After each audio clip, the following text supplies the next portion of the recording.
আসসালামু আলাইকুম, কেমন আছেন সবাই? আশা করি ভালো আছেন। আলহামদুলিল্লাহ, আমিও ভালো আছি। আজকে নতুন একটা ভিডিওতে আপনাদের স্বাগত জানাচ্ছি। এর আগে শেয়ার করেছিলাম আমি একটা নতুন শপ দিয়েছিলাম, তো তার জন্য কেনাকাটা করতে গিয়েছিলাম এবং কোথায় গিয়েছিলাম সেটাও আপনাদেরকে আজকে বলবো। তো আমি গিয়েছিলাম আজকে বান্টি বাজার। এগুলো হচ্ছে বান্টি বাজারের অভি বাটিক হাউস। এখানে সব ধরনের কালেকশনই পাওয়া যায়। তো এখানে এই যে আমি কেনাকাটা করছিলাম, থ্রি পিসগুলো যে যার মতো ইচ্ছা মতো এখানে বেছে নেওয়া যায়। এখানে কোনো নিয়ম নাই যে 6টাই নিতে হবে, এক বান্ডিলে যা আছে এমন না, আপনি আপনার ইচ্ছা মতো নিতে পারবেন।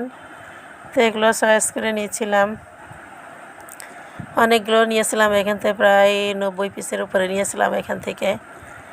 এইগুলো দেখাচ্ছেন, এই যে সুন্দর সুন্দর থ্রি পিস এবং ভালো রিজনেবল প্রাইসে পাওয়া যায় এখানে। তো এই যে আমরা অনেকে আমাদের মতো আরও কাস্টমার ছিল এখানে।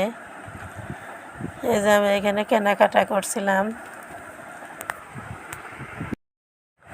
তো এখানে যে আমি নামাজ পড়ছিলাম, এখানে নামাজও শেষ করলাম। তো এখানে একটা খুব ভালো জায়গা, ভালো মানে জিনিস ভালো লাগছিল, সেটা হচ্ছে এরা আমাদেরকে নামাজ পড়ার সুযোগ করে দিয়েছিল। অনেকটা সময় অনেক লং জার্নি করেছিলাম, এখানে রেস্ট নিতে পারা এখানে খুব ভালো লাগছিল আমার। তো এখানে কিছু গস কাপড়ও আছে, মানে সব রকম কালেকশনই আছে আর কি এখানে। তো এই যে আমাদের কেনাকাটা প্রায় শেষ হয়ে গেছে এখান থেকে চাদরও নিয়েছিলাম একটা। যে কেনাকাটা শেষ। তো ভিডিওটা আপনাদের কেমন লাগলো? ভালো লাগলে অবশ্যই লাইক, কমেন্ট, শেয়ার করে সবাই পাশে থাকবেন। পরবর্তী ভিডিও পেতে আমার চ্যানেলটি ফলো দিয়ে রাখবেন এবং পরবর্তীতে দোকানে কেমন কি সাজালাম সবাই শেয়ার করে। ভালো থাকবেন। আল্লাহ হাফেজ।